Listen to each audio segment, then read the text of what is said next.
এটা কিছু তো বলতে তো। কুষ্টিয়ার কুমারখালী উপজেলার কয়া ইউনিয়নের বের কালোয়া গ্রামে গোলাগুলি ও অগ্নিসংযোগের ঘটনায় পুরো এলাকায় এখনও থমথমে পরিস্থিতি বিরাজ করছে।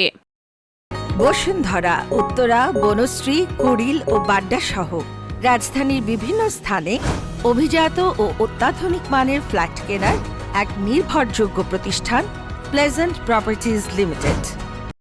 রোববার বিকেল 5:30টার দিকে জামে মসজিদ এলাকায় কোমল পানীয় বোতলের ক্যাপ ছোড়াকে কেন্দ্র করে এই সংঘর্ষের সূত্রপাত হয়। পরে তার রূপ নেয় ভয়াবহ হামলায়। এতে রাব্বি, জনি, শাহরুখ, ওবায়দুল, জাহাঙ্গীর, শফি ও আলম সহ মোট 7 জন গুলিবিদ্ধ হন। এ ঘটনার রেশ ধরেই গভীর রাতে কয়া ইউনিয়নের রাধা গ্রামের রতন শেখের বাড়িতে আগুন ধরিয়ে দেয় দুর্বৃত্তরা। এ ঘটনায় দুই পক্ষই একে অপরকে দোষারোপ করছে।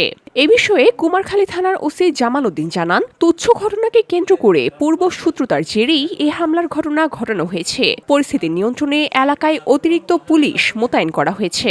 আওয়ামী লীগ জাসদের মতো কাম। অপরাধীদের পার পেয়ে যাওয়ার সংস্কৃতি বন্ধ না হলে এমন সহিংসতা থামানো কঠিন হবে।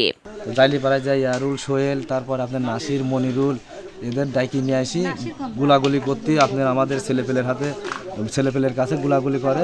ঘটনা মূলত সামান্য তুচ্ছ বিষয় নিয়ে ওরা প্রভাব বিস্তারের উদ্দেশ্যে যে মানে এক এলাকা থেকে আরেক এলাকাতে এসে আমাদের উপর যে অতর্কিত হামলা করে।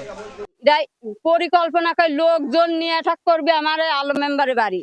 আমার সালপাল টের পেয়ে গুছা আসতে আসতে ওরা মন কাজে লুট করতে আইনি, ওরা হেলিগা বাড়ি ঘর দিয়ে অ্যাটাক করা বলে আইসে পারিনি। যেই সামনাসামনি খালি হাতে আমার সালপালা আইসে আমার বাড়ির সাথে অনুষ্ঠান, আর তাহা সেই মুহূর্তে হেলিগা গুলি ফায়ার করেছে। বর্তমানে ওই এলাকা জুড়ে আতঙ্ক বিরাজ করছে। তুই নাই বন্দিস ভিওডি বাংলা নিউজ ডেস্ক।